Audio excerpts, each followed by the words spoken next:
her side, were Polish Jews. So everybody can look at who they are, but you better do your history, because my daughter came to Hawaii skinhead and boots on as a white supremacist kind of chick, and I told my mother she better talk to her because mother was Jewish, and they weren't allowed to say they were Jewish when they came over here, apparently, because my grandma was a school teacher in Missouri, and she taught Indians, but she married a Polish Jew, a man from Poland, and his name was Richman, Richman.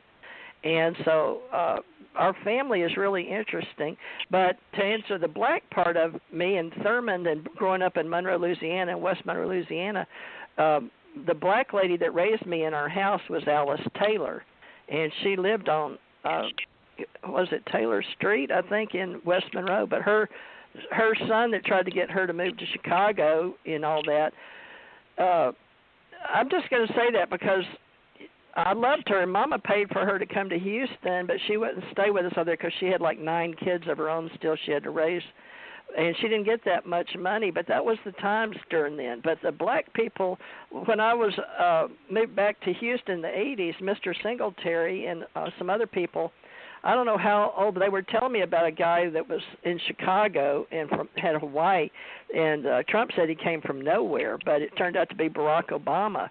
But I was hearing about this mixed race guy, and now my grandchildren are multiracial, and we've just got to get used to the fact that we're all multiracial. And when my daughter just died, and she was brown skinned, and my grandson is really brown skinned, he looks like he's from Hawaii, and he claims Indian.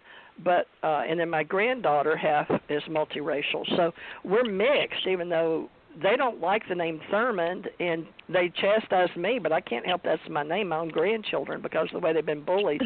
But when my daughter died, she was other. So even though we're O positive, when they break down our blood, they can find that we have extraterrestrial origin in our blood. And that's something that when Janet came on, now my stuff's going off and it never goes off. So why is that going off? They're applauding you.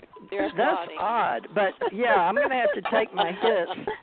But the black people we're all multiracial. And if you look at your blood at the level where integrative medicine is doing the search, and even though they couldn't help her, she still had an ET part of her in her blood they couldn't get rid of, one piece. So there's a lot I don't know, and you don't know how much guilt I have being in the metaphysical world and integrative medicine studies and wanting to help people, and I couldn't save my own daughter, even though I had extraterrestrial blood in me. So I believe we all have levels of this extraterrestrial in us, and that there's going to be reasons we come to this planet, and it's my understanding that we should seek wisdom and understanding about how to all get along on the planet, because that's what we do in space.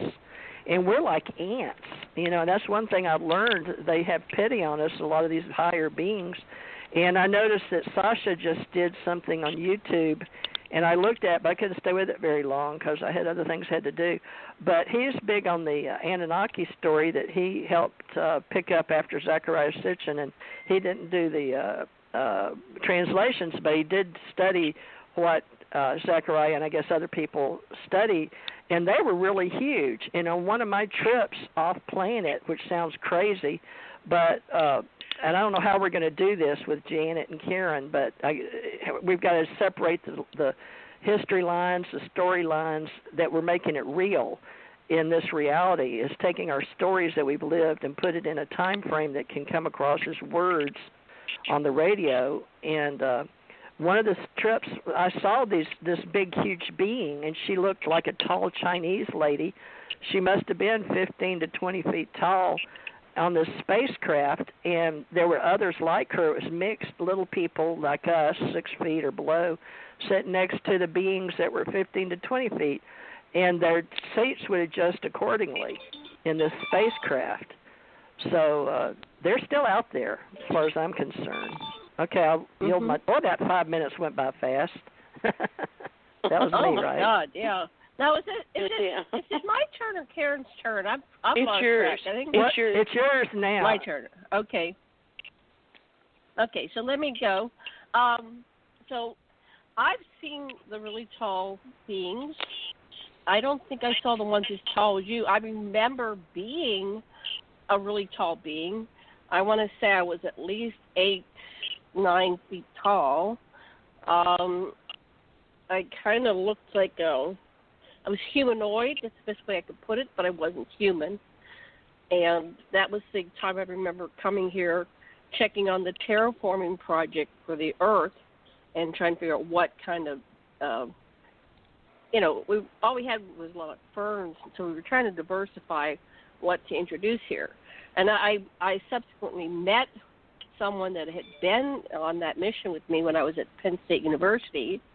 I met someone, and they said, and they had memories of this coming to do the terraforming. And then I read the Michael Newton Institute, Dr. Michael Newton's information on life between lives regressions, and they revealed, a lot of people revealed in their regressions that they had been part of these terraforming projects. So my theory is that we simultaneously exist on many levels, and we have many incarnations, and so I think we need to kind of start getting over it and getting over our differences and start looking at our commonalities and how we are all spirits and beings on some level that are choosing to come down into these avatars and share these lives on the earth.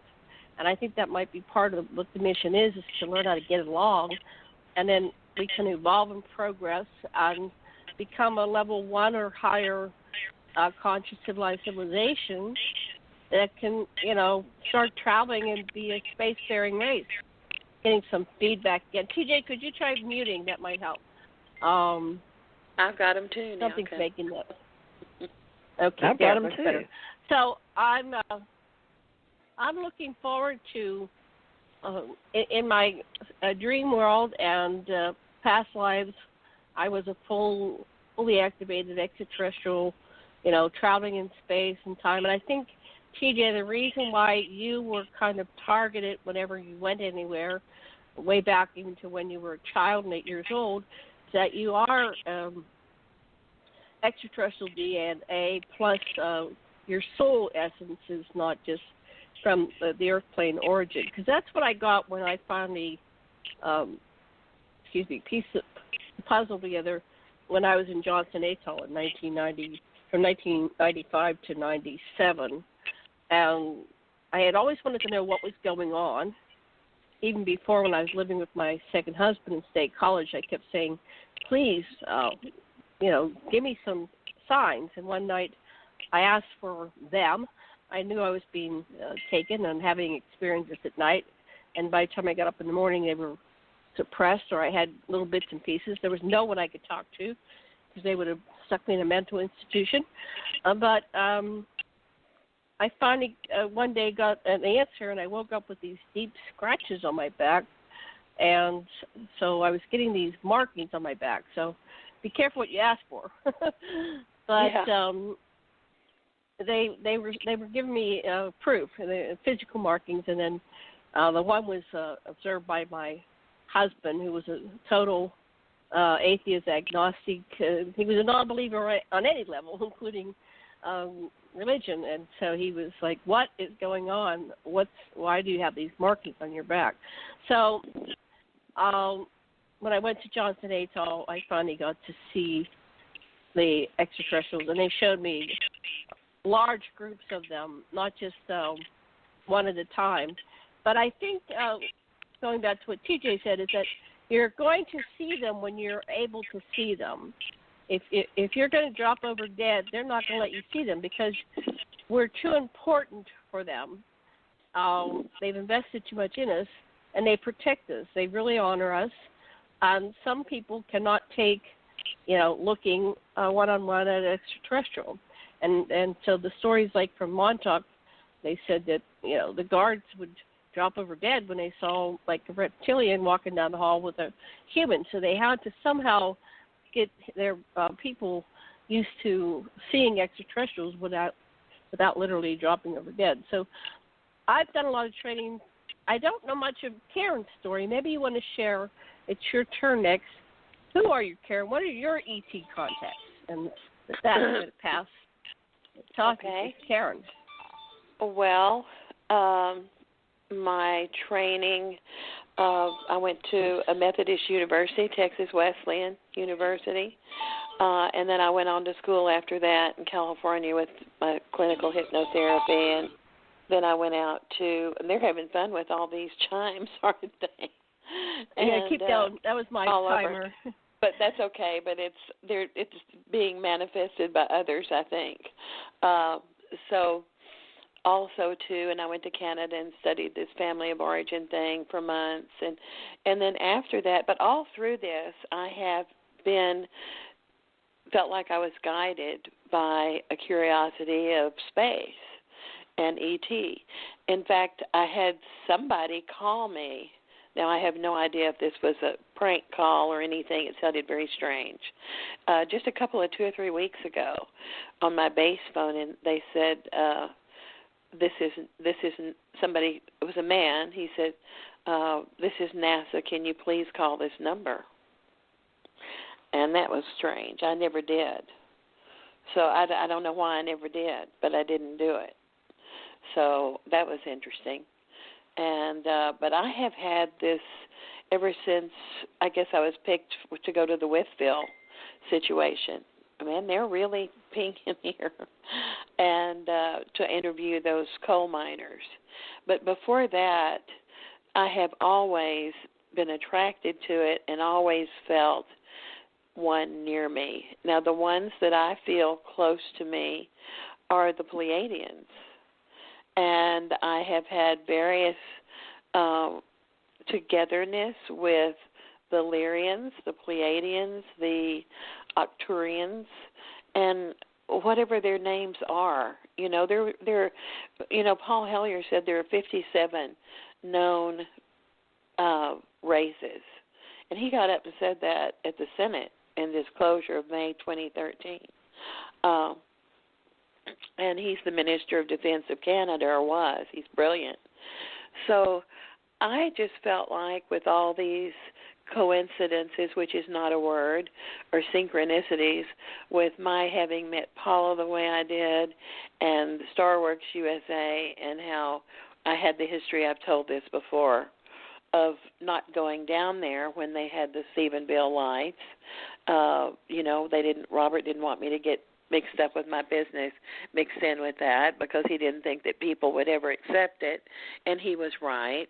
And so then he told me, he said, he said, I believe in this. He said, if you're supposed to go to the mountain will come to you. And it did. And so that's when I started with Starworks USA, Paula Harris.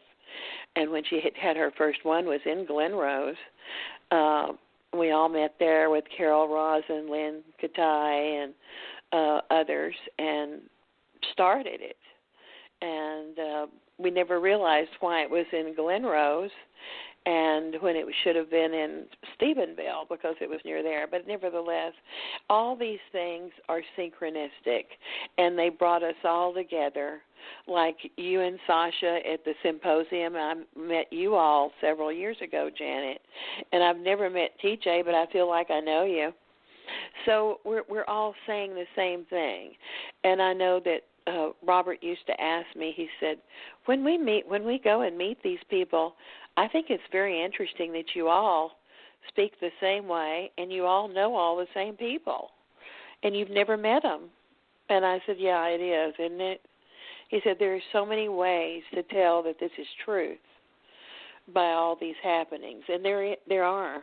It's just, everybody knows it. It's like Preston Nichols, Now, how did he know me? Because I wasn't really officially in the UFO arena in 1995, 1994, when I think TJ was having some happenings in 93 and 94. I was working with Dr. Bormy in our clinic. And so I found it and watched it, and it was about, it was about the underground part of Montauk and the military base that they said was closed down, and they traced all the electricity, where they found out that there was a lot going on way down.